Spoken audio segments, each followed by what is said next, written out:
আসসালামু আলাইকুম ফ্রেন্ডস, কেমন আছেন সবাই? আশা করি সবাই ভালো আছেন। আজকের ভিডিওতে আমরা সংযুক্ত আরব আমিরাত এবং দুবাইয়ের ভিসার বিষয় নিয়ে বেশ কিছু গুরুত্বপূর্ণ কথা বলবো এবং আমাদের বাংলাদেশিদের জন্য ভালো একটি নিউজ পেয়েছি যেটা রিসেন্টলি আপনার যে উপস্থাপন করব। এবং আমাদের ভিডিওটিতে যারা তারাই দেখে, তারা দুবাইতে যারা ফাইল জমা দিতে যাচ্ছেন এবং দীর্ঘদিন ধরে অপেক্ষা করছেন দুবাই যাবেন বিদায়, সেক্ষেত্রে কিন্তু আপনারা এগুলো দেখতে পারেন এবং আপনারা অপেক্ষা করছে যে ভালো কোনো সংবাদ হয়, সে কারণে কিন্তু আমাদের ভিডিওটি অনেকগুলো দেখে থাকে। তো আমরা রিসেন্টলি যে আপডেটটা পেয়েছি এবং ভালো একটা নিউজ আপনাদের ভিতরে একটি দিব, সেটা কিন্তু এই বিষয় নিয়ে আমরা কথা বলবো। যারা আমাদের দুবাই সংক্রান্ত রেগুলার তথ্য আমাদের পেতে চান, অবশ্যই আমাদের চ্যানেলটি সাবস্ক্রাইব করে আমাদের সাথে থাকুন। অবশ্যই আপনি দুবাই সম্পর্কে নতুন নতুন আপডেটগুলো পেয়ে যাবেন। এবং যারা বুঝবেন না, অবশ্যই আমাদের কমেন্ট করে রাখবেন, আপনার কমেন্টের আমরা অ্যান্সার দিয়ে থাকবো। তো চলুন দেরি না করে আমরা মূল ভিডিওতে চলে যাই, শুরু করি। তো আচ্ছা, ফার্স্টে আমরা বলি যে সংযুক্ত আরব আমিরাতে উপপ্রধানমন্ত্রী ও পররাষ্ট্রমন্ত্রী শেখ আবদুল্লাহ বিন জায়েদ আল নাহিয়ানের সাথে কিন্তু সৌজন্য সাক্ষাৎ করেছে আমিরাতে নিযুক্ত বাংলাদেশের রাষ্ট্রদূত তারিক আহমেদ। আমাদের যে বাংলাদেশের রাষ্ট্রদূত আছে আপনার মূলত যে আরব আমিরাতে এবং নিযুক্ত রাষ্ট্রদূত হিসেবে তিনি মূলত আপনার সংযুক্ত আরব আমিরাতের যে উপপ্রধানমন্ত্রী এবং পররাষ্ট্রমন্ত্রী আছে সে আবদুল্লাহ বিন জায়েদ আল নাহিয়ান, তার সাথে সৌজন্য সাক্ষাৎ করেছেন। বিভিন্ন বিষয় নিয়ে আপনারা কিন্তু সেখানে কথা বলছেন। আর এটা হয়েছে গত 7 আগস্টে। এই 7 আগস্টে বৈঠকে আপনারা কিন্তু বিভিন্ন রকমের দ্বিপাক্ষিক বিষয়গুলো কিন্তু নিয়ে আলোচনা করা হয়েছে।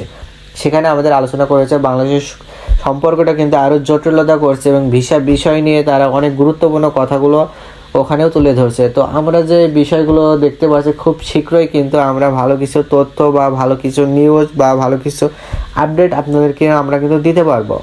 তো আমরা কিন্তু রিসেন্টলি আমরা অনেক কিছু জানতে পারছি, অনেক ছবির মাধ্যমে কিন্তু বুঝতে পারছি।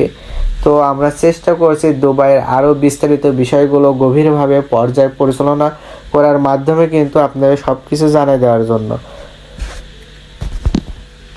আপনারা ভয় পাওয়ার কোনো খুব কারণ নেই, কিন্তু খুব শীঘ্রই কিন্তু আপনার ট্রান্সফার বিষয়টা ওপেন হয়ে যাবে এবং আমাদের বাংলাদেশের যে লেবার ভিসা, ফ্যামিলি ভিসা বা অন্যান্য ক্যাটাগরির যে ভিসাগুলো আছে এগুলো কিন্তু স্টেপ বাই স্টেপ চালু হয়ে যাবে। এখন ভাই কথা হচ্ছে এর কোনো টাইম টেবিল নাই, এটা অফিসিয়াল বা প্রয়োজনীয় যে কোনো হবে আপনার নির্দিষ্ট কোনো টাইম নেই। তো আমরা বিস্তৃতভাবে দেখতে পাচ্ছি যে বাংলাদেশ সরকার কিন্তু বিভিন্নভাবে চেষ্টা করছে এই প্রবাসীদের জন্য বিভিন্ন প্রকার সমস্যার সমাধান করার জন্য। এবং যেসব ভাইরা ঢুকতে যাচ্ছেন সেখানে কিন্তু আপনারা যেতে পারেন এবং বাংলাদেশ থেকে আরও রেমিটেন্স বাই আবার বিভিন্ন দেশ থেকে আরব আমিরাতে যেসব এটা আছে আপনার, সেক্ষেত্রে কিন্তু আমাদের সরকার নজর দিচ্ছে এবং আমাদের আলোচনা কিন্তু সব কিছু মাধ্যমেই সিদ্ধান্ত দিয়ে থাকছে এবং দ্রুত সময়ে জানাচ্ছে না।